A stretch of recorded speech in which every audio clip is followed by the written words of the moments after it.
चलो okay, last class में क्या किया था हमने? लास्ट क्लास में हमने किया था सूडो ऑर्डर रिएक्शन।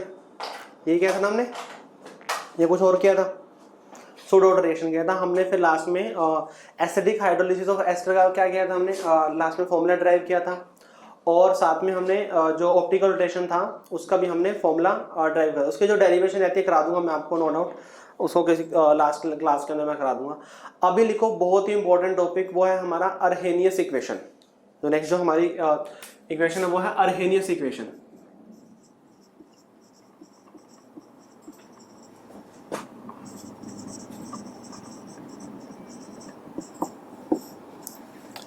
अर्हेनियस इक्वेशन बहुत ही इंपॉर्टेंट टॉपिक है ये। इसके ऊपर डेफिनेटली मतलब जैसे इसको ना हम जो केमिकल काइनेटिक्स है उसको हम 2 या 3 पार्ट में कन्वर्ट कर सकते हैं। जैसे एक फर्स्ट जो पार्ट होगा स्टार्टिंग वाला पार्ट, उसके अंदर तो क्या आएगा, उसके अंदर सारी ऑर्डर ऑफ रिएक्शन को हमने कर लिया, 0th order, first order, second, third, nth order, कैसे हम उसको ऑर्डर फाइंड आउट करते हैं। तो वो एक तरह से एक पार्ट हो चुका है केमिकल काइनेटिक्स का। दूसरे पार्ट के अंदर हम क्या करते हैं? दूसरे पार्ट के अंदर करते हैं हम थ्योरीज, जैसे कोलिजन थ्योरी है। कोलिजन थ्योरी अर्हेनियस के बाद नेक्स्ट करेंगे हम कोलिजन थ्योरी। ऐसे ही अर्हेनियस इक्वेशन है, अर्हेनियस थ्योरी भी है। Should we leave a page for derivation?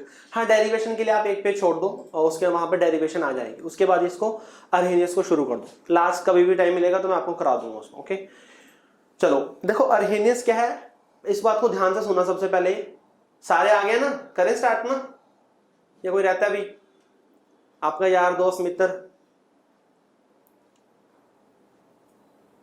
चलो देखो, हमने इससे पहले क्या किया था? इससे पहले हमने ये किया था कि अगर हम कोई रिएक्शन एक पर्टिकुलर टेम्परेचर पे कर रहे हैं, अगर हम कोई रिएक्शन, इसको ध्यान से सुनना, अगर हम कोई रिएक्शन एक पर्टिकुलर टेम्परेचर पे कर रहे हैं तो वहां पे रेट कांस्टेंट क्या होगा? फिक्स होगा।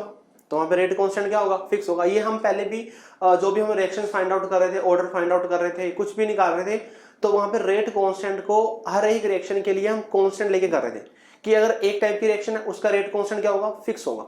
क्यों फिक्स होगा, क्यों ले रहे थे? क्योंकि जो वो रिएक्शन है ना एक पर्टिकुलर टेम्परेचर पे हो रही थी, एक पर्टिकुलर टेम्परेचर पे हो रही थी। ओके, हमें पता है कि जो रेट कांस्टेंट है, रेट कांस्टेंट क्या है? टेम्परेचर का फंक्शन है। रेट कांस्टेंट क्या है? टेम्परेचर का फंक्शन है। अगर टेम्परेचर चेंज होगा तो रेट कांस्टेंट भी क्या होगा? चेंज होगा। अगर टेम्परेचर चेंज होगा तो रेट कांस्टेंट भी क्या होगा? वो भी हमारा चेंज होगा। यही है ना। देखो, इससे पहले क्या कर रहे थे हम? रिएक्शन को एक पर्टिकुलर टेम्परेचर पे स्टडी कर रहे थे। जो रिएक्शन है उसको एक पर्टिकुलर टेम्परेचर पे स्टडी कर रहे थे। अगर हमारा टेम्परेचर फिक्स है तो रेट कांस्टेंट भी क्या होगा? फिक्स होगा। हम वो लेके कर रहे थे। ओके, बट अब हमें क्या है, अगर हम टेम्परेचर को चेंज कर रहे हैं, अगर हम टेम्परेचर को क्या कर रहे हैं? चेंज कर रहे हैं, तो हमें पता होना चाहिए ना कि जो हमारा रेट कांस्टेंट है वो कितना चेंज होता है। मतलब बेसिकली हमें टेम्परेचर और रेट कांस्टेंट के बीच में रिलेशन पता होना चाहिए कि टेम्परेचर का और रेट कांस्टेंट के बीच में क्या रिलेशन है। भी अगर हम टेम्परेचर को 10 डिग्री चेंज करेंगे या 10 डिग्री सेल्सियस इंक्रीज करेंगे तो उससे जो हमारा रेट कांस्टेंट है, रेट कांस्टेंट पे क्या फर्क पड़ेगा, रेट कांस्टेंट कितना चेंज होगा। सो अल्टीमेटली हमें रेट कांस्टेंट और टेम्परेचर के जो रिलेशन है उसके बारे में पता होना चाहिए। उसके बारे में क्या होना चाहिए? पता होना चाहिए। ओके, वो हमें कहां से पता चलेगा? वो हमें पता चलेगा अर्हेनियस इक्वेशन से। अर्हेनियस इक्वेशन इसी चीज के बारे में बताता है, relation between rate constant and temperature. Rate constant temperature समझ आया नहीं आया? जो मैंने अभी तक बताया बताओ, समझ आया नहीं आया? फटाफट बताओ, जो मैंने अभी तक बताया आपको वो समझ आया ही नहीं आया? पहले टेम्परेचर कांस्टेंट लेके करते थे, बट हमें अगर रिएक्शन को सही से स्टडी करना है तो हमें टेम्परेचर और रेट कांस्टेंट के बीच में रिलेशन को पता होना चाहिए। मान लो यार एक रिएक्शन, तो वही सेम रिएक्शन हम गर्मियों में कर रहे हैं, वहां पे टेम्परेचर कुछ हो रहा है लैब के अंदर। अब वही सेम रिएक्शन हम सर्दियों में कर रहे हैं, वहां पे टेम्परेचर कुछ हो रहा है, तो दोनों का रेट कांस्टेंट चेंज होगा ना, दोनों का रेट कांस्टेंट क्या आएगा? डिफरेंट आएगा। तो वही चीज के बारे में तो हमें पता होना चाहिए ना, वही तो हमें फाइंड आउट करना है, वही तो क्या करना है? हमें फाइंड आउट करना है। ओके, अब वो रिलेशन क्या है?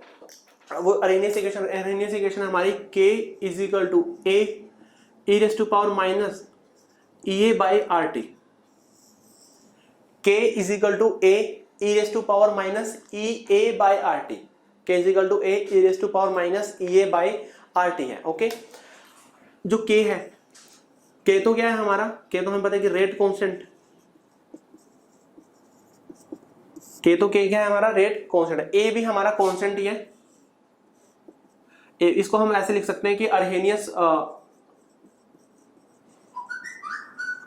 कांस्टेंट बोलते हैं, अर्हेनियस पैरामीटर या फ्रीक्वेंसी फैक्टर बोलते हैं इसको। ओके, जो EA है, EA क्या होता है? EA होता है हमारा एक्टिवेशन एनर्जी। EA क्या होता है हमारा? एक्टिवेशन एनर्जी होता है, और आर तो हम पता है गैस कॉन्स्टेंट, टी क्या है यहाँ पे, टी हमारा टेम्परेचर है, ठीक है, टी हमारा टेम्परेचर है। तो यही हमारी अरहेनियस इक्वेशन है जहां पे हमें रेट कांस्टेंट और जो टेम्परेचर है, टेम्परेचर के रिलेशन के बारे में पता चलेगा। ओके, तो ये अरहेनियस इक्वेशन है। थोड़ा सा मैं इसको आपको बता देता हूँ कि कैसे ये ड्राइव हुआ, कैसे फॉर्मूला ये हमारा आया। हाँ, इसको प्री एक्सपोनेंशियल फैक्टर भी बोलते हैं।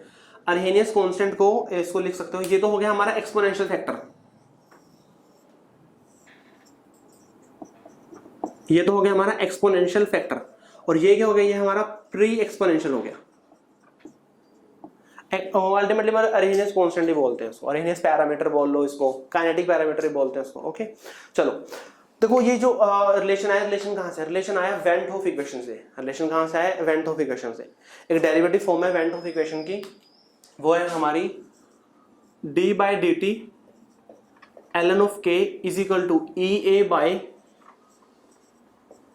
Are T square. ये हमारी वेन होफ इक्वेशन है।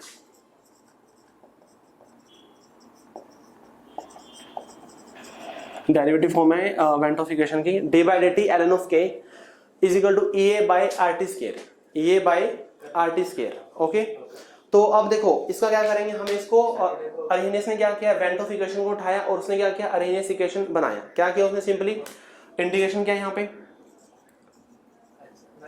D of ln of K D T यहाँ जाएगा तो क्या आएगा, E A by R T square into D T, E A by R T square into में क्या आएगा, वो डी टी आएगा। ओके, दोनों तरफ क्या करोगे, इंटीग्रेट करोगे,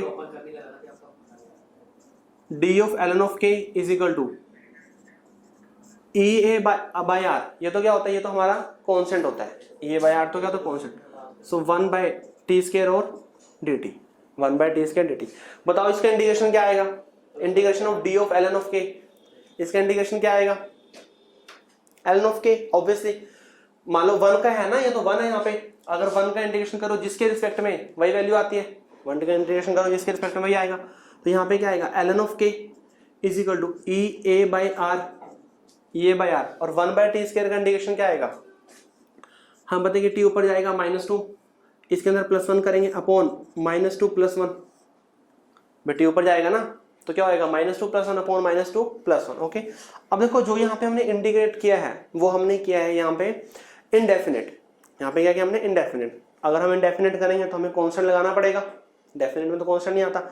अब हम कांस्टेंट के अपनी मर्जी से कुछ भी कर सकते हैं, तो हमने मान लिया कि जो कांस्टेंट है ना वो ln ऑफ a है, ln ऑफ क्या है, वो ln ऑफ a है। Okay, so ln of k is equal to E A by R, देखो t नीचे आ जाएगा, ultimately minus E A by R T हो जाएगा, और plus ln of a, plus ln of a आएगा यहाँ पे। ओके, वो ये कि ln ऑफ a इधर आएगा तो k minus ln a minus E A by R T, दोनों करोगे तो k by A is equal to minus E A by R T. So ultimately ln natural होगा, नेचुरल लॉग उस तरफ जाएगा तो एक्सपोनेंशियल बनेगा। So k by A is equal to E raise to power minus E A by R T, और ultimately k is equal to क्या आ गया, a E raise to power minus E A by R T, k is equal to k E raise to power minus E A by R T. यही क्या होगी, यही हमारी Arrhenius equation होगी, यही क्या होगी, यही हमारी अरहेनियस क्या होगी, अरहेनियस इक्वेशन होगी। क्लियर है, ये कहाँ से आया, वेन होफ इक्वेशन से आया है। डेरिवेशन इतनी ज्यादा इंपॉर्टेंट नहीं है, बस मेन है इक्वेशन। इक्वेशन क्या होनी चाहिए, k is equal to a E raise to power minus E A by R T. एक तो इक्वेशन ये याद रखनी है आपने, और एक ये जो स्टार्टिंग वाली इक्वेशन है याद रखनी है, ये भी इंपॉर्टेंट है। वेन होफ इक्वेशन एक्चुअल में रिलेशन तो हमें वही बता रही है ना, उसके बेस पे हम ग्राफ भी करेंगे, जो ये वेन होफ इक्वेशन है इसके बेस पे हम ग्राफ करेंगे। ओके, तो दोनों इक्वेशन बहुत इंपॉर्टेंट है ये। क्लियर। अब देखो अगर मैं इसको थोड़ा सा ना कोलिजन थ्योरी से रिलेट करूं, कोलिजन थ्योरी से अगर हम रिलेट करें ना, देखो कोलिजन थ्योरी क्या बोलते हैं, कोलिजन थ्योरी ये बोलती है कि कोई भी अगर हमारी रिएक्शन हो रही है, केमिकल काइनेटिक्स जो भी हम रिएक्शन स्टडी करते हैं उसके अंदर क्या हो रहा है, कोलिजन्स हो रहे हैं, रिएक्टेंट्स के बीच में क्या हो रहे हैं, कोलिजन्स हो रहे हैं। अब जब रिएक्टेंट्स के बीच में कोलिजन हो रहे हैं तो रिएक्टेंट क्या करेंगे, अब देखो कोलिजन जब होता है ना एनर्जी एक्सचेंज होगी, कोलिजन जब होंगे तो क्या होंगे, एनर्जी एक्सचेंज होगी। तो कोलिजन थ्योरी के बेस पे ना जो कोलिजन होते हैं वो दो टाइप के होते हैं। कोलिजन थ्योरी के बेस पे जो कोलिजन होते हैं वो क्या होते हैं, दो टाइप के होते हैं। मैंने पहले बताया आपको, एक होता है इफेक्टिव कोलिजन और एक क्या होता है, इनइफेक्टिव कोलिजन। एक होता है इफेक्टिव कोलिजन और एक क्या होता है इनइफेक्टिव कोलिजन। इफेक्टिव कोलिजन वो कोलिजन होंगे जो प्रोडक्ट फॉर्म करेंगे। इफेक्टिव कोलिजन वो भाई कोलिजन किया प्रोडक्ट बन गया वो तो क्या हुआ इफेक्टिव हुआ। एक वो कोलिजन तो हुआ बट उसने प्रोडक्ट फॉर्म नहीं किया तो वो क्या हो गया हमारा, वो हो गया इनइफेक्टिव कोलिजन। वो क्या हो गया इनइफेक्टिव कोलिजन हो गया। ओके, अब देखो कोलिजन थ्योरी ना, कोलिजन थ्योरी से जब पूछा गया कि बताओ कितने कोलिजन इफेक्टिव हुए कितने कोलिजन इनइफेक्टिव हुए, बताओ कितने फ्रैक्शन में कोलिजन इफेक्टिव हुए, तो कोलिजन थ्योरी ने कहा कि ये हम बता सकते हैं अर्हेनियस इक्वेशन के बेस पे। मैं ना अब देखो मैं आपको अर्हेनियस और थोड़ा सा ना कोलिजन को मिक्स करके लेके जाऊंगा। कोलिजन में बाद में कराऊंगा आपको, पर जो जो अर्हेनियस के अंदर इंपॉर्टेंट है ना कोलिजन का, वो मैं आपको यहीं करा दूंगा। ओके, देखो कोलिजन से जब पूछा गया कि बताओ कितने नंबर में कोलिजन इफेक्टिव हुए कितने इनइफेक्टिव हैं, तो वो क्या है, उसने कहा कि हम बता सकते हैं। कहाँ के बेस पे, किसके बेस पे बता सकते हैं, वो हम अर्हेनियस इक्वेशन के बेस पे बता सकते हैं। तो कोलिजन थ्योरी ने जो ये चीज एक्सप्लेन किया, पूरा मैकेनिज्म एक्सप्लेन किया, वो कह रहे हैं कि अर्हेनियस इक्वेशन के बेस पे हम उसको बता सकते हैं। अब इसको ध्यान से सुनो, देखो अर्हेनियस इक्वेशन के बेस पे कैसे बता सकते हैं। हमारी जो अर्हेनियस इक्वेशन है, हमारी जो क्या है अर्हेनियस इक्वेशन, अर्हेनियस इक्वेशन क्या है, वो है हमारी k is equal to A E raise to power minus E A by R T, K is equal to A E raise to power minus E A by R T. तो कोलिजन थ्योरी ने कहा, कहता है जो यहाँ पे k है ना, जो यहाँ पे k है, k क्या होता है, k होता है हमारा number of effective collision.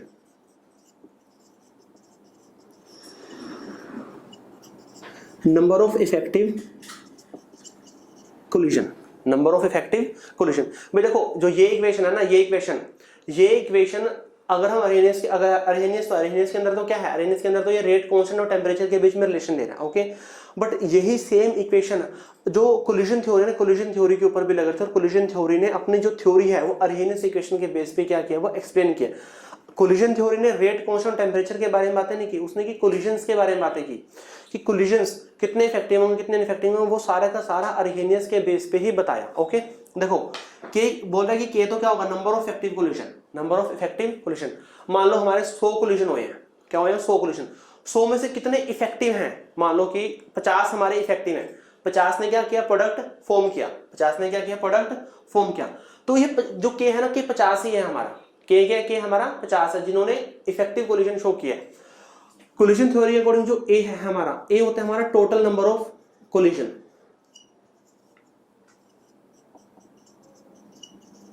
Total number of collision. अब टोटल मैंने बताया कि अगर हमारे 100 कोलिजन हुए हैं तो 100 मतलब ए है, वो 100 मतलब क्या है, वो ए है। और के क्या है, के हमारा 50 है जितने नंबर में इफेक्टिव हुए हैं, भाई 50 इफेक्टिव हुए हैं, 50 क्या हुए, इनइफेक्टिव हुए हैं। और E raise to power minus E A by R T, ये तो बहुत इंपॉर्टेंट है। और ये क्या है हमारा, ये है फ्रैक्शन ऑफ इफेक्टिव कोलिजन।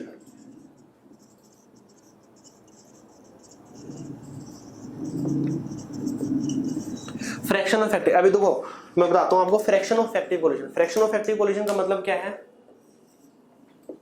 भाई कितने फ्रैक्शन में कोलिजन क्या हुए, इफेक्टिव हुए, कितने कोलिजन फ्रैक्शन में कोलिजन क्या इफेक्टिव हुए। मैं इस ऐसे लिख सकता हूं k by A is equal to E raise to power minus E A by R T, K by A is equal to E raise to power minus E A by R T. अब देखो ये लगा लो कि जो के है, के हमारा 50 है, के क्या, के हमारा 50 है, जितने नंबर में कोलिजन क्या हुए हैं, इफेक्टिव हुए हैं। टोटल कोलिजन मैंने कहा था कि टोटल कोलिजन तो हमारे 100 हुए हैं, 100 में से ना 50 ही क्या हुए हैं, इफेक्टिव हुए हैं। ओके, तो फिर 1/2 क्या आ गया, फ्रैक्शन ऑफ इफेक्टिव कोलिजन। भाई कितना फ्रैक्शन में कोलिजन इफेक्टिव हुए हैं, फ्रैक्शन, फ्रैक्शन मतलब वैल्यू क्या होगी हमारी, लेस देन 1 होगी। यहाँ पे कितने फ्रैक्शन में कोलिजन क्या हुए हैं, इफेक्टिव हुए हैं, तो ये क्या होगा, ये हमारा 1/2 होगा, ये क्या होगा, ये हमारा 1/2 होगा। ओके, तो यही होगा, जैसे के हमारा 50 है, ए हमारा 100 है, तो इनटू में क्या आएगा, 1/2 आएगा। तो ये 1/2 ही, ये 1/2 ही क्या है हमारा फ्रैक्शन ऑफ इफेक्टिव कोलिजन, 1/2 ही क्या है। भाई ऐसे लगा लो कि हर 2 में से एक कोलिजन क्या हुआ है, इफेक्टिव हुआ है, हर 2 में से एक कोलिजन क्या हुआ है, इफेक्टिव हुआ है, 50% कोलिजन क्या हुए हैं, इफेक्टिव हुए हैं। बस थोड़ा सा मैंने आपको अर्हेनियस को कोलिजन थ्योरी से भी एक्सप्लेन कर दिया यहाँ पे, ठीक है। आगे कोलिजन थ्योरी का मैं साथ साथ ही कराता जाऊंगा आपको। समझ आया नहीं आया, फटाफट बताओ मेरे को, फटाफट हाई फाइव सेंड करो, ये समझ आया नहीं आया जो मैंने कराया अभी, फटाफट बताओ। चलो इसको फटाफट नोट करो, फिर अपन इसको और आगे करते हैं। आज पूरा का पूरा अर्हेनियस खत्म करना है हमने, फटाफट नोट करो। हाँ जी रितेश, क्या डाउट है, डाउट बताओ।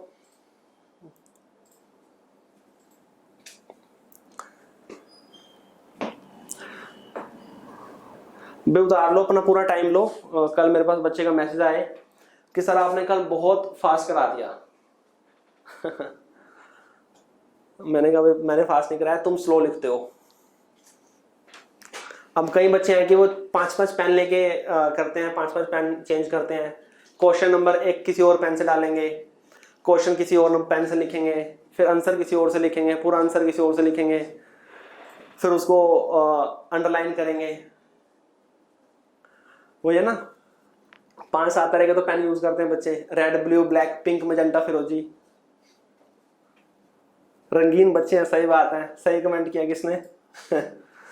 चलो हाँ भाई, किसको डाउट आया था, क्या कह रहा था 50 कहाँ से आया। 50 देखो मैंने रैंडम फिगर लिया है, कुछ भी ले लो आप, 70 ले लो, कुछ भी ले लो, 25 ले लो, 25 ले लो, यहाँ पे कुछ भी ले लो। मैंने वैसे आपको बताया एग्जाम्पल लेके, 25 इज इक्वल टू 100 इंटू यहाँ पे क्या आएगा 1/4 आएगा, यहाँ पे क्या आएगा 1/4 आएगा। इसके अकॉर्डिंग क्या है कि हर 4 में से एक कोलिजन क्या हो रहा है, इफेक्टिव हो रहा है। हर 4 में से एक कोलिजन क्या हो रहा है, इफेक्टिव हो रहा है। तो ये क्या होगा, फ्रैक्शन ऑफ इफेक्टिव कोलिजन। इस चीज को समझ आना चाहिए। एक्सपोनेंशियल टर्म क्या होती है, फ्रैक्शन ऑफ इफेक्टिव कोलिजन। नहीं, फ्रैक्शन 1 से ज्यादा कैसे हो सकता है यार, मतलब ए तो टोटल है ना, कैसे हो सकता है।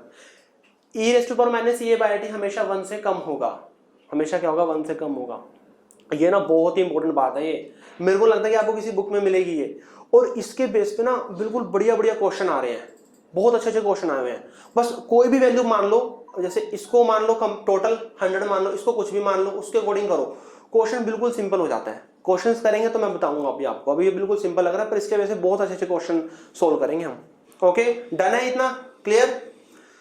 चलो अच्छा, थोड़ा सा मैं बता देता हूँ कि इसके अंदर ना, मैं पहले बता रहा हूँ अरहेनियस और कोलिजन को मैं थोड़ा मिक्स करके लेके चल रहा हूँ, क्योंकि सिर्फ अरहेनियस पढ़ेंगे या फिर सिर्फ कोलिजन पढ़ेंगे ना, तो दोनों के कंसेप्ट आपस में मिक्स होने चाहिए, तभी मजा आता है करने।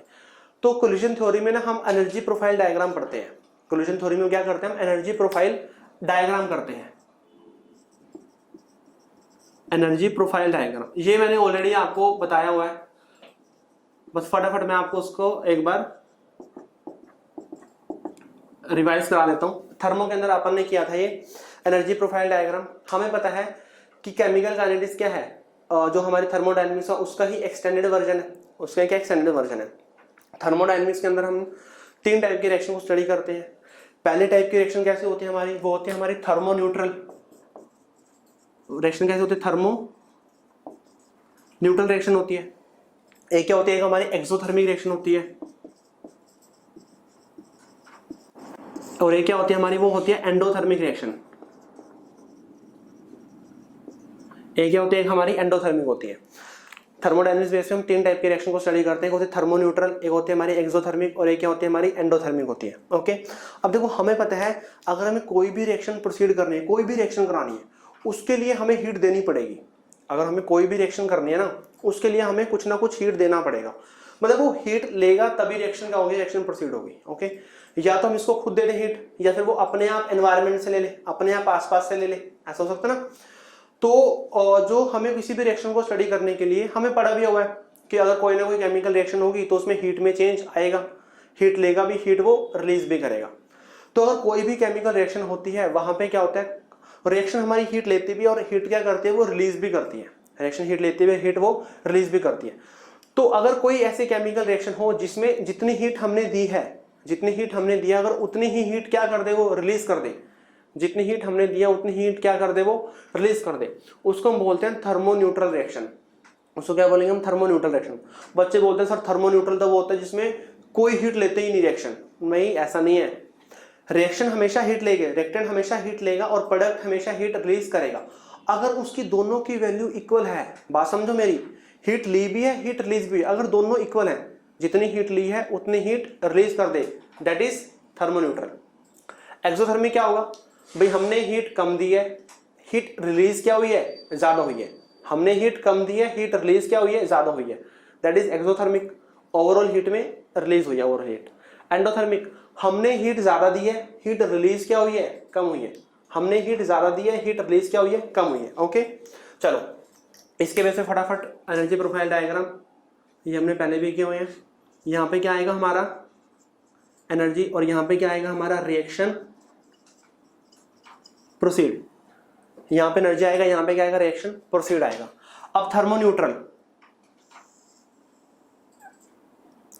ये हमारा रिएक्टेंट और ये क्या होगा, ये हमारा प्रोडक्ट होगा। ये हमारा रिएक्टेंट, ये क्या होगा, ये हमारा प्रोडक्ट होगा। ओके, देखो ये हमारे रिएक्टेंट की एनर्जी और सेम एनर्जी किसकी है, हमारी प्रोडक्ट की एनर्जी है। सेम ही रिएक्टेंट की एनर्जी उतनी एनर्जी किसकी है, प्रोडक्ट की एनर्जी है। ओके, जो ये है ना ये गैप, इस गैप को हम क्या बोलते हैं, एनर्जी पोजेस्ड बाय रिएक्टेंट, या फिर ground state energy of reactant, या फिर क्या बोलते हैं इसको, ground state energy of reactant, या फिर energy possessed by reactant, energy possessed by reactant. Okay, अब देखो ये क्या होगा, ये हमारा EA होता है। ये क्या होता है हमारा, ये होता है हमारा एक्टिवेशन एनर्जी, एक्टिवेशन एनर्जी। ये क्या होता है हमारा, एक्टिवेशन एनर्जी होता है। ओके, अब देखो एक्टिवेशन एनर्जी भी ना दो टाइप की होती है। कैसे होते हैं, एक तो होती है फॉरवर्ड रिएक्शन के लिए एक्टिवेशन एनर्जी और फॉरवर्ड रिएक्शन, एक होती है बैकवर्ड रिएक्शन के लिए। देखो अगर हम यहां से यहां जा रहे हैं तो फॉरवर्ड बात कर रहे हैं, हम यहां से यहां जा रहे हैं तो हम फॉरवर्ड बात करें। अगर मैं यहां से यहां आ रहा हूं तो बैकवर्ड बात कर रहा हूं। मैं यहां से यहां जा रहे हैं फॉरवर्ड, यहां से यहां आ रहे हैं तो बैकवर्ड। तो इसलिए मैं लिख दिया EA ऑफ फॉरवर्ड, और ये क्या होगा फिर हमारा EA ऑफ बैकवर्ड। भाई अगर मैं रिएक्शन को यहां से देख रहा हूं, अगर मैं फॉरवर्ड जा रहा हूं तो रिएक्टेंट से प्रोडक्ट बनाऊंगा, बैकवर्ड आ रहा हूं तो प्रोडक्ट से रिएक्टेंट बनाऊंगा, तो फिर ये उसके हो जाएंगे। ओके, थर्मोन्यूट्रल मतलब देखो हमें पता ना कि डेल्टा एच में कैसे निकालते हैं, डेल्टा एच ऐसे निकालते हैं हम HP minus HR, heat of product minus heat of reactant, या फिर energy of product minus energy of reactant. अब देखो HP और HR दोनों क्या है, दोनों सेम है, दोनों की एनर्जी क्या है, दोनों की एनर्जी वो सेम है। तो दैट मीन्स जो HP है किसके इक्वल है, HR के इक्वल है। इसका मतलब है कि डेल्टा एच क्या हो जाएगा, जीरो। डेल्टा एच क्या हो जाएगा, जीरो। फिर ओवरऑल कोई हीट में चेंज नहीं आया, ओवरऑल कोई हीट में चेंज नहीं आया। जितनी एनर्जी हमने दी है, जितनी एनर्जी हमने उसको दी है, उतनी एनर्जी उसने क्या की है, रिलीज की है। जितनी एनर्जी हमने दिया उतनी एनर्जी क्या किया, रिलीज किया। या फिर ये बोल सकते हैं कि थर्मोन्यूट्रल रिएक्शन के अंदर activation energy of forward is equal to होता है बैकवर्ड। ऐसे भी तो कर सकते हैं ना, activation energy of forward is equal to activation energy of backward. जितनी एनर्जी हमने दी है, जितनी एनर्जी हमने दी उतनी एनर्जी क्या हुई है, रिलीज हुई है। तो यही क्या हो गई, हमारे थर्मो न्यूट्रल रिएक्शंस होंगे। ओके, एक्सोथर्मिक, यहां पे वही एनर्जी और रिएक्शन प्रोसीड। हमने एनर्जी क्या दी है, हमने एनर्जी कम दी है और रिलीज क्या हुई है, ज्यादा हुई है। हमने एनर्जी क्या दी, हमने एनर्जी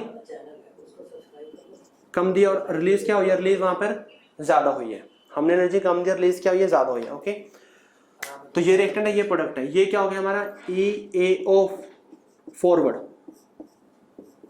ये क्या हो गया हमारा EA of backward, EA of forward, EA of backward. अब देखो HR क्या है, HR हमारा ये रहा, ये क्या हो गया हमारा HR, और HP क्या है, वो ये रहा हमारा। ओके, डेल्टा एच निकालेंगे तो क्या आएगा हमारा HP माइनस HR। ऑब्वियसली ज्यादा कौन है, HR ज्यादा है भाई, HR ऊपर लिखा हुआ है ना, तो डेल्टा एच क्या आ जाएगा यहां से, नेगेटिव। डेल्टा एच क्या आ जाएगा, नेगेटिव आएगा। ओके, तो डेल्टा एच अगर नेगेटिव हो तो रिएक्शन क्या होती है हमारी, एक्सोथर्मिक। अब डेल्टा एच नेगेटिव का मतलब ये नहीं कि हीट हमारी नेगेटिव हो गई, नहीं, नेगेटिव साइन दिखा रहा है, एनर्जी क्या हो रही है, एनर्जी रिलीज हो रही है, एनर्जी क्या हो रही है, एनर्जी रिलीज हो रही है। ओके, इन दोनों का डिफरेंस ही यही क्या होता है, ये हमारा डेल्टा एच होता है।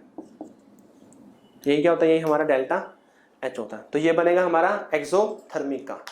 ऐसे एंडोथर्मिक का बनाएंगे, ये हमारी एनर्जी और ये हमारी रिएक्शन प्रोसीड। ओके, तो ये बन गया हमारा रिएक्टेंट, ये बन गया हमारा प्रोडक्ट बन गया। क्लियर, चलो ये हो गया हमारी EA ऑफ फॉरवर्ड, ये हो गया हमारी EA of backward.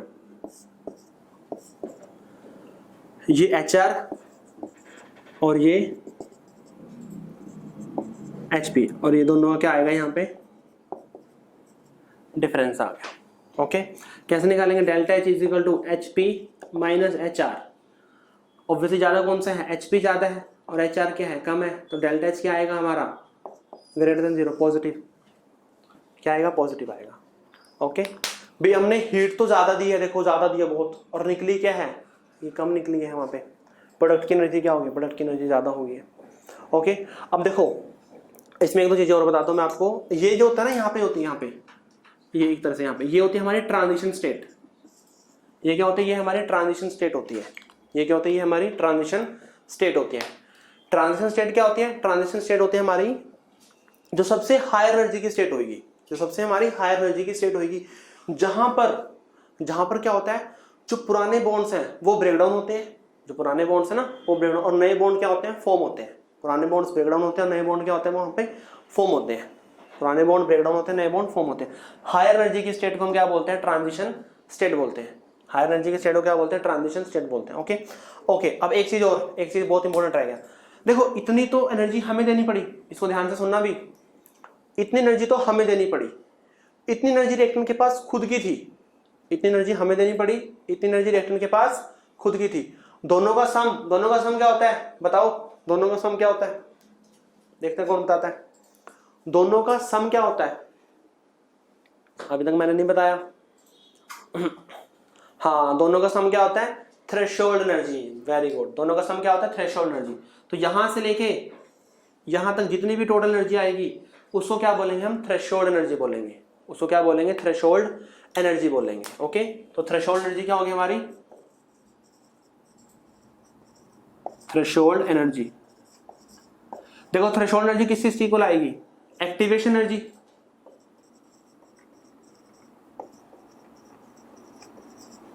Plus energy possessed by reactant. Energy possessed by reactant. तो ये हो गया हमारी थ्रेशोल्ड एनर्जी। थ्रेशोल्ड एनर्जी क्या होता है? या तो ऐसे लिख दो, it is sum of activation energy and energy possessed by reactant. Energy possessed by reactant, या फिर ऐसे बोलेंगे the minimum amount of energy required by reactant to convert into product. The minimum amount of energy must be possessed by reactant to convert into product. Definition लिखनी है या लिख लोगे, या लिखवाऊं मैं आपको? फटाफट बताओ, डेफिनेशंस लिख लोगे या लिखवाऊं? लिखवा दो। चलो मैं लिखवा देता हूं डेफिनेशन। सबसे पहले लिखो डेफिनेशन ट्रांजिशन स्टेट की। सबसे पहले लिखो ट्रांजिशन स्टेट की डेफिनेशन। ट्रांजिशन स्टेट क्या होती है? It is a higher energy state.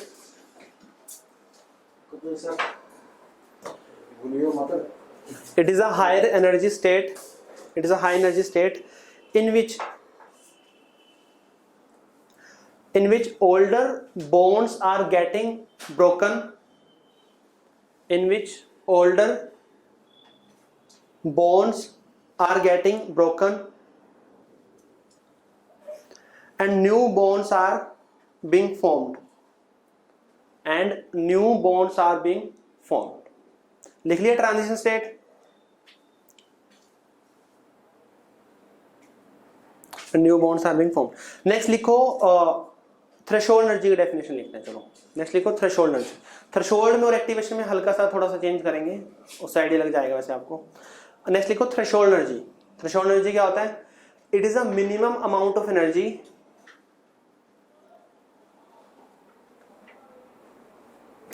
it is a minimum amount of energy that must be possessed by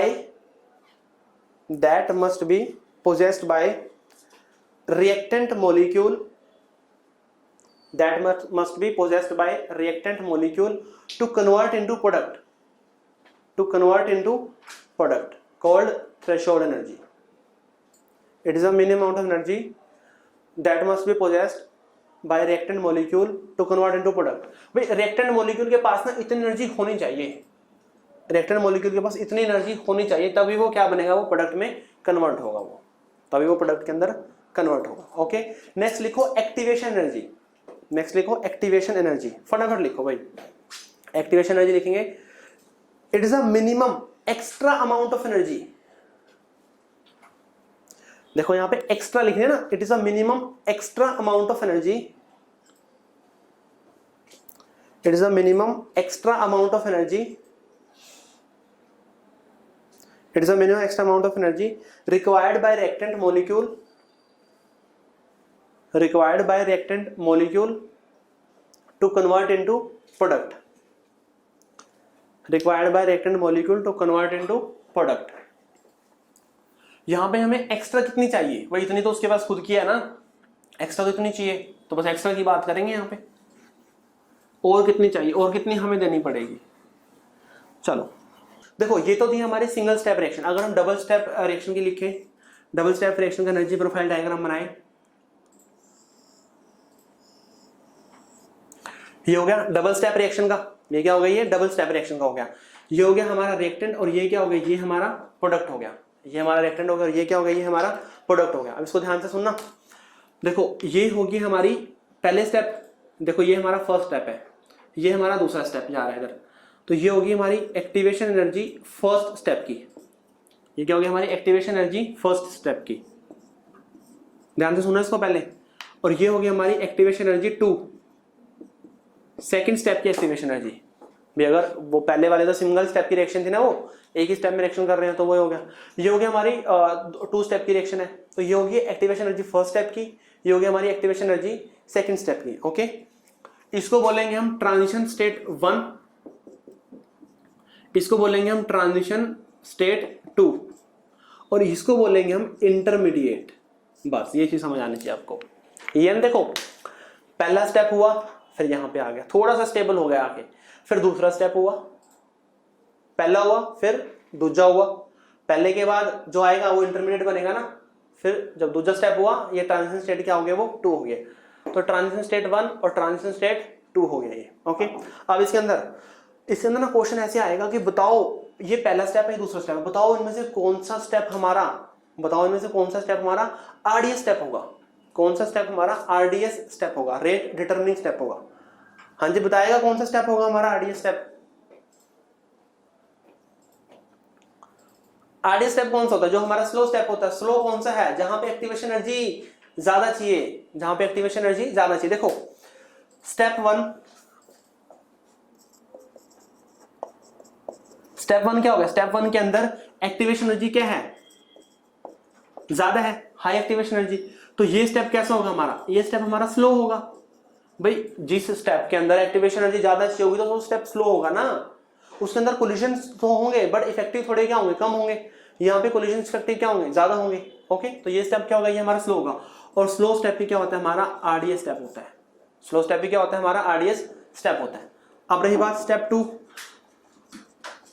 इसके अंदर एक्टिवेशन एनर्जी क्या है, कम है, तो ये क्या होगा, ये हमारा फास्ट होगा, तो ये हमारा आरडीएस नहीं होगा, ये हमारा आरडीएस स्टेप नहीं होगा। इस तरह से देखना है आपने ना, ऐसे आपको 4 ऑप्शन दे दिए, बताओ इनमें से पहले स्टेप में कौन से में आरडीएस स्टेप बन रहा है, इस तरह से इसमें चेक करना है। ओके, सही है बात, ये क्लियर है।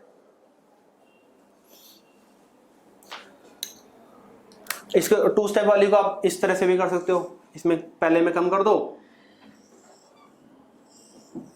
दूसरे में बढ़ा दो, मतलब जो ये वैल्यू है इससे ज्यादा आनी चाहिए, इसको ऐसे कर दो, फिर इससे ज्यादा आनी चाहिए, ठीक है ना। अब की बार हमारे सेकंड की ज्यादा है, तो वही हमारा आरडीएस बन जाएगा। देखो नेक्स्ट, देखो जैसे हमने बात की ना कि अगर हम कोई एक रिएक्शन कर रहे हैं, कोई हम रिएक्शन कर रहे हैं, उस रिएक्शन का ना हमने रेट कांस्टेंट निकाला है। अभी तक हमने टेम्परेचर में और रेट कांस्टेंट में खास रिलेशन अरेनेस तो बताया है, पर उसकी वैल्यू कैसे निकालेंगे वो नहीं हमने देखी यहाँ पे। ओके, अब वो देखेंगे कि मान लो सेम रिएक्शन पहले T1 टेम्परेचर पे हो रही है, पहले जो सेम रिएक्शन हो रही है वो क्या हो रही है, T1 टेम्परेचर पे हो रही है, तो जो उसका रेट कांस्टेंट होगा वो क्या होगा हमारा, मान लो कोई एक रिएक्शन है हमारी, पहले वो हमने उसको T1 टेम्परेचर पे किया, तो जो उसका रेट कांस्टेंट होगा वो क्या होगा, K1 होगा, उसका रेट कांस्टेंट क्या होगा, K1 होगा। अब सेम रिएक्शन T2 टेम्परेचर पे हो रही है, सेम रिएक्शन कहाँ हो रही है, T2 टेम्परेचर पे, तो उसका रेट कांस्टेंट क्या होगा, K2 होगा, तो उसका रेट कांस्टेंट क्या होगा, वो K2 होगा। ओके, तो हमें दोनों के बीच में ना रिलेशन चाहिए, एक हमें दोनों के बीच में क्या चाहिए, रिलेशन चाहिए।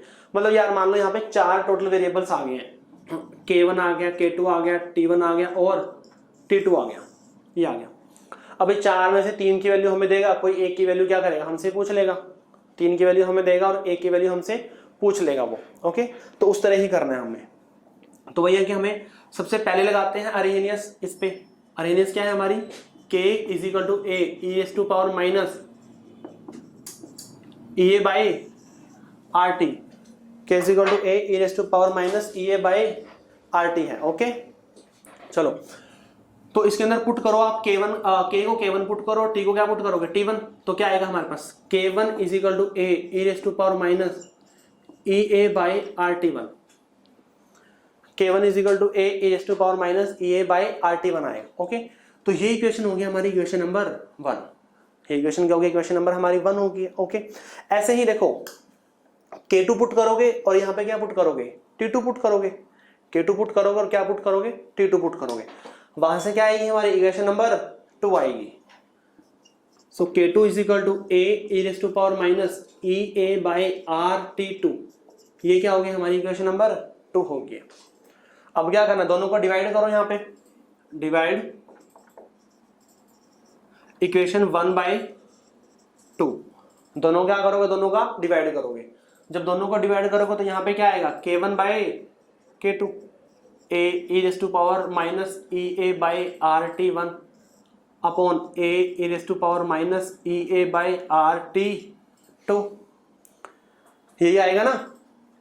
ए से क्या हो गया हमारा, कैंसिल आउट हो गया, तो यहाँ पे क्या आ गया हमारा K1 upon K2, K1 upon K2 is equal to E raise to power, देखो ये तो है हमारा E raise to power minus E A by R T one, E A by ऊपर वाला तो क्या है देखो minus E A by R T one. अब जैसे ई रेस टू पावर नीचे से ऊपर जाएगा, ई रेस टू पावर नीचे से ऊपर जाएगा तो नेगेटिव से क्या बन जाएगा, वो पॉजिटिव बनेगा, नेगेटिव से क्या बनेगा वो पॉजिटिव, तो क्या आएगा E A by R T two, negative से क्या बनेगा पॉजिटिव बन जाएगा ना, तो E A by R T two, E A by R T two बन जाएगा।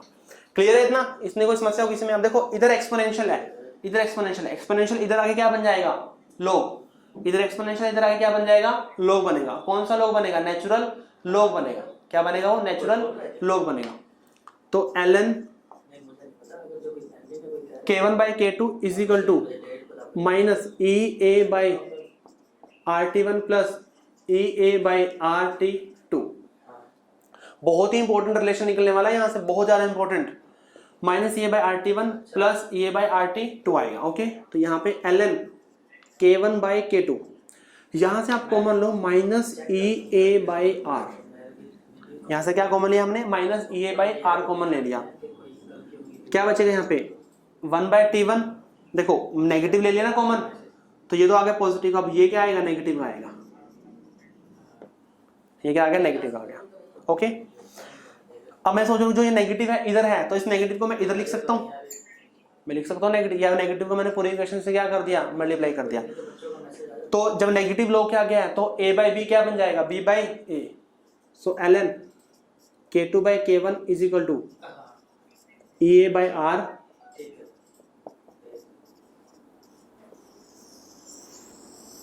ये आ गया। बहुत ही ज्यादा इंपॉर्टेंट रिलेशन है, बहुत ज्यादा इंपॉर्टेंट रिलेशन है। ये रिलेशन हमें क्या बता रहा है, दो टेम्परेचर और दो रेट कांस्टेंट के बीच में हमें रिलेशन बता रहा है। जो एक्चुअल में अरहेनियस जिसकी बात करता है ना वो यही है, वो तो सिंपल अरहेनियस इक्वेशन होगी। वहां से हमने एक रिएक्शन के ऊपर दो डिफरेंट टेम्परेचर की हमने बात की और वहां से हमारे पास ये रिलेशन आ गया। ओके, इसको आप नॉर्मल लॉग के टर्म में भी लिख सकते हो, log K2 by K1 is equal to E A by 2.303 R, यहाँ पे कर लो T1, यहाँ पे क्या आएगा T2 minus T1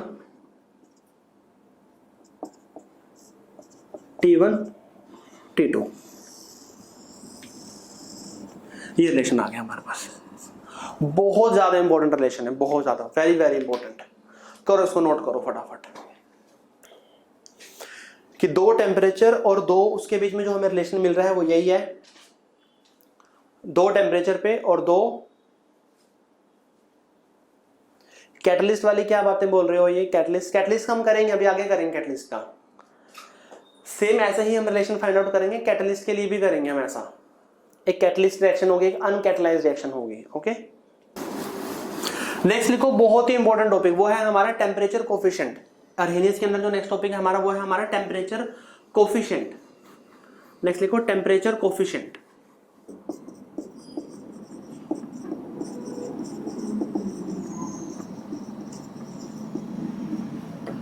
that is TC, temperature coefficient. वैसे टी से तो फिर क्रिटिकल टेम्परेचर, इसको चलो कुछ और ही मान लो कॉन्स्टेंट, वैसे म्यू से भी लिख देते हैं इसको, वैसे टी से भी लिखते हैं इसको टेम्परेचर कोफिशिएंट। देखो टेम्परेचर कोफिशिएंट क्या होता है, टेम्परेचर कोफिशिएंट होता है कि हमने ना दो रेट कॉन्स्टेंट निकाले हैं। हमने क्या किया, दो, पहले इसको सुनना ध्यान से, हमने ना दो रेट कॉन्स्टेंट निकाले हैं। एक तो रेट कॉन्स्टेंट निकाला है हमने टी टेम्परेचर पे, एक तो क्या निकाला हमने टी टेम्परेचर पे रेट कॉन्स्टेंट निकाला है, इसको तो बोल दिया हमने के टी। एक तो रेट कॉन्स्टेंट निकाला हमने टी टेम्परेचर पे, एक रेट कॉन्स्टेंट निकाला है हमने टी प्लस 10 टेम्परेचर पे, तो ये हो गया हमारा के टी प्लस 10। हमने दो रेट कॉन्स्टेंट निकाले हैं, एक तो निकाला टी टेम, टी कुछ भी हो सकता है, टी कुछ भी हो सकता है, और एक निकाला उसके अंदर 10 ऐड कर दो, उसके अंदर अगर केल्विन में ऐड कर दोगे, डिग्री सेल्सियस में ऐड कर दोगे, डिग्री सेल्सियस में ऐड करो, केल्विन में ऐड करो, बात क्या, बात सेम है। ओके, तो अगर हम 10 ऐड कर देंगे तो वो हमारा रेट कॉन्स्टेंट हो गया के टी प्लस 10। क्या हो गया, के टी प्लस 10। जब इन दोनों का जब हम रेशो लेंगे ना, दोनों का रेशो लेंगे के टी प्लस 10 अपॉन में के टी, दोनों क्या लेंगे, दोनों का हम रेशो लेंगे, उसी को हम टेम्परेचर कोफिशिएंट बोलते हैं।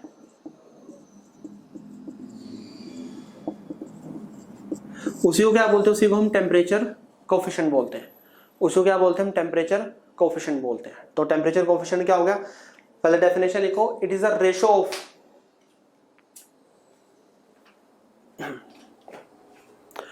it is a ratio of rate constant, it is a ratio of rate constant at two different temperature, it is a ratio of rate constant at two different temperature which is differ by 10 Kelvin or 10 degree Celsius, which is differ by 10 Kelvin or 10 degree Celsius। दोबारा बोल रहा हूँ, temperature coefficient क्या होगा, it is a ratio of rate constant, it is a ratio of rate constant at two different temperature which is differ by 10 degree और 10 kelvin. भाई दोनों दो रेट कांस्टेंट का हमने क्या ले रहे हैं, रेशो ले रहे हैं, जो डिफरेंट टेम्परेचर पे है, और दोनों का जो टेम्परेचर का डिफरेंस है वो कितना है, 10 है। दोनों का जो टेम्परेचर का डिफरेंस है वो कितना है, वो 10 है। तो इसी को क्या बोलेंगे, इसी को हम क्या बोलेंगे, इसी को हम बोलेंगे, क्या लिख रहे हो हर्षी, समझ नहीं आ रहा मेरे को। इसी को क्या बोलेंगे, इसी को हम टेम्परेचर कोफिशिएंट बोलेंगे। ओके, अब देखो वही बात है कि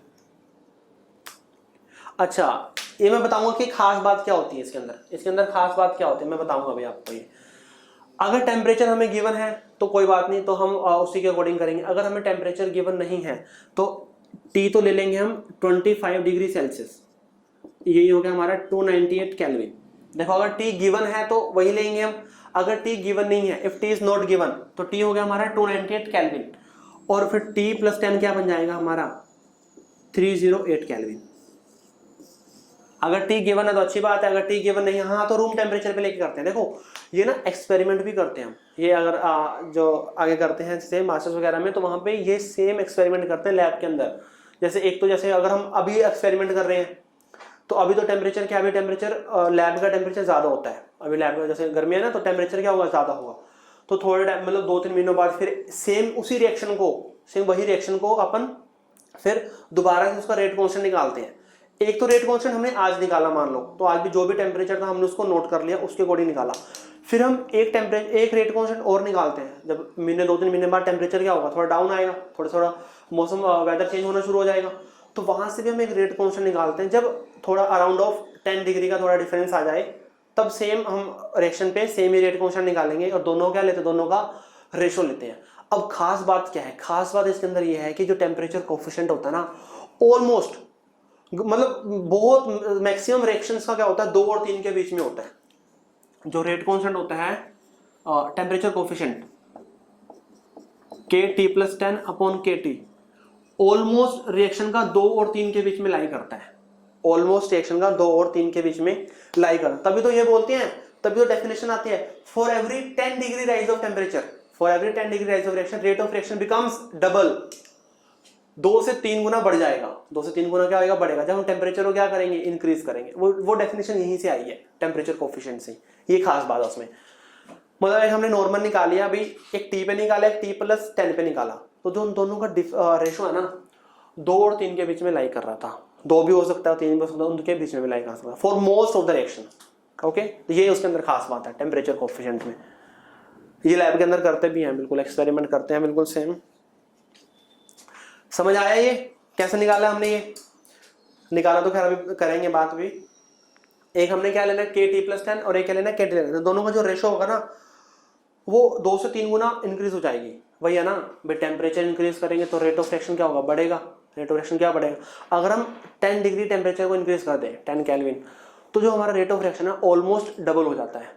ओके, तो ट्वाइस से थ्राइस के अराउंड हो जाएगा। ओके, चलो हमने भी लास्ट में भी रिलेशन किया, तो रिलेशन क्या था हमारा, फटाफट बताओ क्या था हमारा? वो था हमारा log K2 by K1 is equal to, यहाँ पे क्या था EA बाई 2.303 R, और यहाँ पे क्या आया ऐसे लिख लो, यहाँ पे 1 by T1 minus 1 by T2। क्या ये रिलेशन किया था अभी हमने? अभी जस्ट हमने भी किया था, यही था log K2 by K1 EA by 2.303 R 1 by T1 minus 1 by T1 minus 1 by T2 होएगा। ओके, चलो अब देखो K2 क्या होगा हमारा भाई, K1 तो है हमारा KT, K2 क्या होगा हमारा KT प्लस 10 होगा। K1 तो क्या होगा हमारा KT होगा, K2 क्या होगा KT प्लस 10 होगा। सो क्या आ जाएगा log KT plus 10 upon KT, ये तो बनेगा ना। K2 की जगह ये पुट कर दे K1 की जगह, is equal to EA by 2.303 R। अब यहां पुट करो, देखो T1 की जगह क्या होगा, T1 की जगह होगा T, T1 की जगह T होगा, T2 की जगह क्या होगा T प्लस 10 होगा, T1 की जगह क्या होगा T होगा, T2 की जगह T प्लस 10 होगा। तो T1 की जगह T minus 1 by T plus 10, 1 by T minus 1 by T plus 10 हो गया। ओके, तो यहाँ पे क्या आ गया हमारा log KT प्लस 10 अपॉन में KT is equal to EA upon में 2.303 R, ये अपॉन 2.303 R। अच्छा, यहाँ पे एलसीएम लो, जब यहाँ पे एलसीएम लोगे तो एलसीएम लोगे, देखो यहाँ पे आएगा T प्लस 10 और यहाँ पे आ गया माइनस T, और यहाँ पे क्या आएगा T इंटू T प्लस 10, यही बनेगा ना। और देखो इस T से ये T क्या हो जाएगा, कैंसल आउट हो जाएगा। तो अल्टीमेटली क्या है हमारे पास log KT plus 10 upon KT is equal to EA by 2.303 R, और इंटू में क्या आ गया, यहाँ पे तो आ गया 10 और upon T into T plus 10, ये आ गया लास्ट में हमारे पास रिलेशन। क्लियर है, यही है ना? हाँ जी, सही है, कोई समस्या? फटाफट नोट करो इसको। तो यही हो गया हमारा टेम्परेचर कोफिशिएंट। बस टेम्परेचर कोफिशिएंट यही करना है कि जब हम 10 डिग्री के अराउंड टेम्परेचर को इंक्रीज करते हैं तो जो हमारा जो रेशो है ये रेट कांस्टेंट का, वो ट्वाइस से थ्राइस के अराउंड हो जाता है वो। ओके, फटाफट नोट करो इसको, फटाफट। चलो फटाफट लिखो some facts about Arrhenius equation. फटाफट लिखो some facts about Arrhenius equation. Some facts about Arrhenius equation. Some facts about Arrhenius equation. भाई सबसे पहला फैक्ट तो अर्हेनियस इक्वेशन में यही लिखते हैं जो मैंने आपको पहले बता दिया है, K is equal to A E raise to power minus EA by RT। K क्या है हमारा? K है हमारा नंबर ऑफ इफेक्टिव कोलिजन।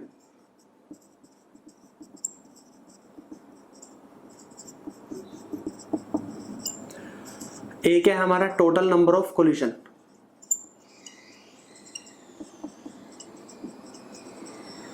और ये क्या है हमारा? ये है हमारा फ्रैक्शन ऑफ इफेक्टिव कोलिजन।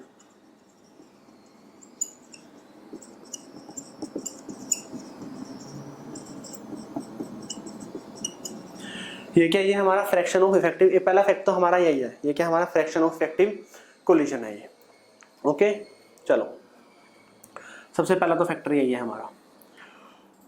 दूसरा है ये है कि अगर हम देखो टेम्परेचर को इंक्रीज करेंगे, इसको ध्यान से सुनना। जैसे हमारी इक्वेशन क्या है, radius K is equal to A E raise to power minus EA by RT, ये है हमारी इक्वेशन। ओके, देखो अगर हम टेम्परेचर को इंक्रीज करेंगे तो EA बाई RT क्या होगा?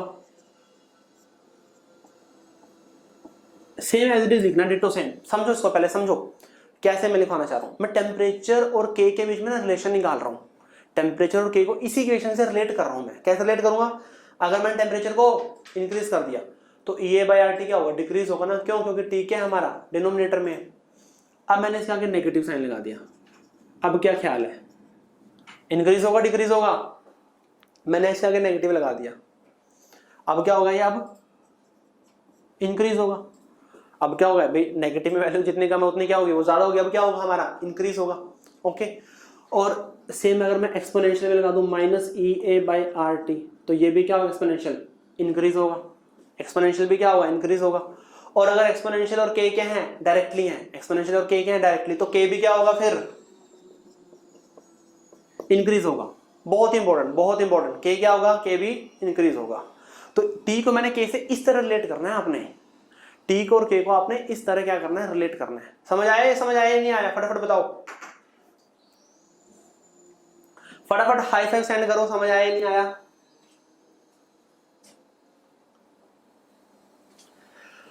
भाई एक्सपोनेंशियल की पावर नेगेटिव, भाई ये मैंने नेगेटिव लिया ना, तो मैंने एज इट इज को एक्सपोनेंशियल में रख दो। पूरा एज इट इज एक्सपोनेंशियल में रखना है, नेगेटिव नहीं देखना फिर आपने, same as it is exponential में रखना है, same as it is exponential में रखना है। थर्ड देखो, अब मैं एक्टिवेशन एनर्जी को कम कर रहा हूं, मैंने एक्टिवेशन एनर्जी को कम कर रहा हूं इस बार। अगर मैं एक्टिवेशन एनर्जी कम करूंगा तो मेरे को बताना है EA बाई RT क्या होगा, कम होगा। EA बाई RT क्या होगा, EA बाई RT कम होगा। ऑब्वियसली ये भी करेंगे, कम करेंगे तो भी कम होगा। अगर मैं नेगेटिव लगा दूं, अब क्या हो जाएगा, इंक्रीज हो जाएगा। अब क्या हो जाएगा, इंक्रीज। और फिर उसी को मैंने सेम को एक्सपोनेंशियल में रख दिया, तो ये अब की बार इंक्रीजिंग एक्सपोनेंशियल बन रहा है ये, वो भी क्या होगा, इंक्रीज होगा। और फिर के भी क्या होगा, इंक्रीज होगा। के भी क्या होगा, इंक्रीज होगा। ये समझ आया नहीं आया? फटाफट बताओ। यहां से हमें ना दो बातें देखने को मिल रही हैं। पहली क्या बात मिल रही है, मिल रही है कि जो के है वो टेम्परेचर के डायरेक्टली है। भाई टेम्परेचर बढ़ा तो के भी इंक्रीज हो गया। दूसरी बात क्या मिल रही है, जो के है वो इनवर्सली प्रोपोर्शनल किसके, एक्टिवेशन एनर्जी है। अब ना इसको थोड़ा प्रैक्टिकल बात करते हैं, इसकी थोड़ी प्रैक्टिकल बात करते हैं। देखो इसकी थोड़ी प्रैक्टिकल बात करते हैं। कैसे? अगर एक्टिवेशन एनर्जी कम हो जाए, अगर एक्टिवेशन एनर्जी क्या हो जाए, कम हो जाए। एक्टिवेशन एनर्जी अगर मैंने जीरो कर दी, देखो सुनो उसको ध्यान से, अगर मैंने एक्टिवेशन, नेक्स्ट जो पॉइंट निकलेगा वो ये निकलेगा कि के और ए कब इक्वल हो सकते हैं, बस यही क्वेश्चन है। दो चीजों पे डिपेंड करेगा, मैंने बता दिया, टी पे और ईए पे, टी पे और ईए पे। अगर मैं एक्टिवेशन एनर्जी को जीरो कर दूं, अगर मैं एक्टिवेशन एनर्जी को क्या कर दूं, जीरो कर दूं। एक्टिवेशन एनर्जी को जीरो करने का मतलब है कि सारे के सारे कोलिशंस क्या होंगे, इफेक्टिव। सारे के सारे कोलिशंस क्या होंगे, इफेक्टिव। एक्टिवेशन एनर्जी कभी वैसे पॉसिबल नहीं है, ये हाइपोथेटिकल केस है, नेगेटिव तो होती ही नहीं। भाई पहले तो पॉइंट ये लिखो कि नेगेटिव तो होगी ही नहीं, कभी भी नेगेटिव नहीं होगी। एक्टिवेशन एनर्जी तो ऑलवेज पॉजिटिव। जीरो मैंने मान लिया केस, एक जीरो नेगेटिव नहीं हो सकती, कभी भी नेगेटिव नहीं हो सकती। इसका प्रूफ भी है कि नेगेटिव नहीं हो सकती, एक्टिवेशन एनर्जी कभी भी नेगेटिव नहीं हो सकती। लिख लो बात को ये, ओके। मैंने मान लिया कि अगर जीरो हो, देखो अप्रोचेस टू जीरो तो कर सकता हूं ना मैं, चलो जीरो में अप्रोचेस टू जीरो। अगर एक्टिवेशन एनर्जी को हम जीरो को अप्रोच कराएं, इसका मतलब क्या होगा, एक्टिवेशन एनर्जी है ही नहीं, जीरो है। सारे के सारे कोलिशंस कैसे होंगे, इफेक्टिव। भाई एक्टिवेशन एनर्जी ने सारे के सारे कोलिशंस कैसे हो जाएंगे, इफेक्टिव होंगे। हर कोलिशन इफेक्टिव होगा, हर कोलिशन। तो जब हर कोलिशन इफेक्टिव होगा तो टोटल कोलिशन और नंबर ऑफ इफेक्टिव कोलिशन दोनों क्या हो जाएंगे, इक्वल हो जाएंगे। तो कब होंगे, जब हमारी जो एक्टिवेशन एनर्जी है वो जीरो हो जाएगी। एक्टिवेशन तो हाँ, टाइम हार्दिक का भी सही आया। दूसरा केस नहीं आया, नहीं आया, किसको नहीं आया, ओहो। देखो यार इसके अंदर कर लो आप, इसके अंदर जीरो पुट कर लो, सिंपल। इसके अंदर अभी टेम्परेचर की बात करें, मैं एक्टिवेशन एनर्जी की, इसको जीरो, इसको यहाँ पे जीरो मान लो, इसको जीरो कर लो, तो ए रेज़ टू पावर जीरो हो गया। ए रेज़ टू पावर जीरो क्या होता है, 1 होता है यार। के और ए क्या आगे, इक्वल आ गए ना, के और ए क्या आगे, इक्वल आ गए। इसको जीरो मान लो यहाँ पे, तो के और ए क्या आगे, इक्वल। मैं आपको थोड़ा प्रैक्टिकल अप्रोच बताता हूँ। एक्टिवेशन एनर्जी अगर जीरो होगी, भाई एनर्जी प्रोफाइल डायग्राम के अंदर ना है ही नहीं, ये सिंपल लाइन बनेगी, फिर एक्टिवेशन एनर्जी ही नहीं है कुछ भी। तो उस केस में क्या होगा, हमारा जो के और ए है क्या हो जाएगा, वो इक्वल हो जाएगा। पहला केस तो ये है। चलो जी, इसका दूसरा केस, टेम्परेचर। बताओ टेम्परेचर को मैं क्या करूं, के और ए दोनों इक्वल हो जाए। देखो टेम्परेचर को अगर मैं अप्रोच कराऊँ इन्फिनाइट पे, अगर मैं लिमिट पुट करा रहा हूँ टी अप्रोचेस टू इन्फिनाइट, कि जो टेम्परेचर को मैं इन्फिनिटी पे क्या करा रहा हूँ, अप्रोच करा रहा हूँ। अगर मैं टेम्परेचर को इन्फिनिटी पे अप्रोच कराऊंगा तो क्या होगा, जो के और ए हैं क्या हो जाएंगे, वो इक्वल हो जाएंगे। भाई यहाँ पे पुट करके देख लो, यहाँ पे पुट करके देख सकते हो। यहाँ पे देखो ई ए बाई आर टी है, अगर मैं टी को इन्फिनिटी पुट करूंगा तो 1 बाई इन्फिनिटी क्या होगा 0, और e रेज़ टू पावर 0 क्या होगा 1, और के और ए क्या आ गए इक्वल आ गए, के और ए क्या आ गए इक्वल आ गए। देखो यार हमें पता है ना कि जैसे हम टेम्परेचर बढ़ाते हैं, इसको सोच भी सकते हो, सुनो ध्यान मेरी, जैसे हम टेम्परेचर बढ़ाते हैं तो number of effective collision increase होते हैं, नंबर ऑफ इफेक्टिव कोलिजन क्या होंगे, इंक्रीज होंगे।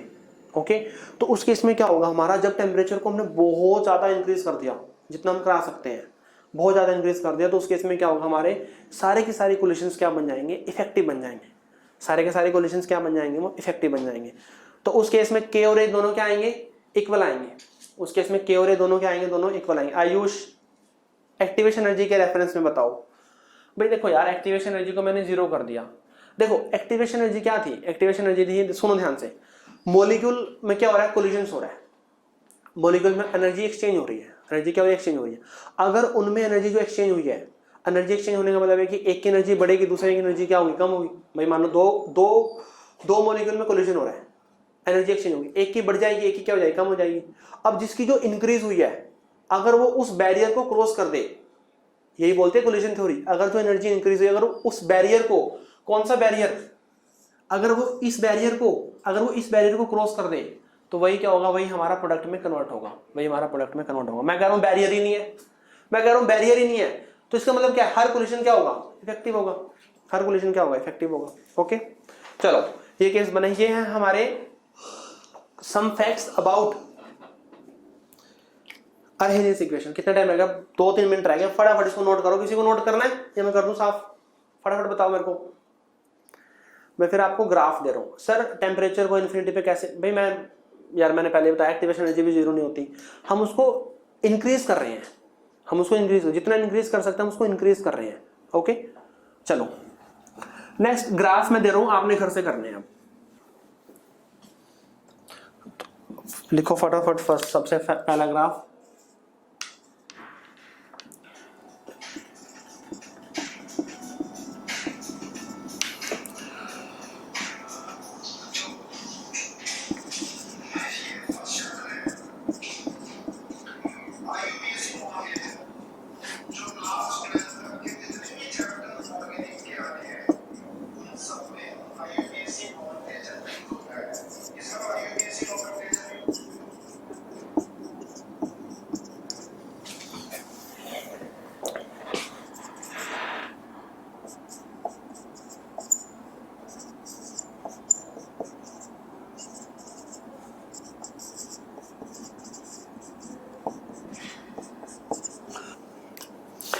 चलो 7 ग्राफ दिए मैंने आपको, अरहेनियस यहाँ पे इसको खत्म कर देंगे।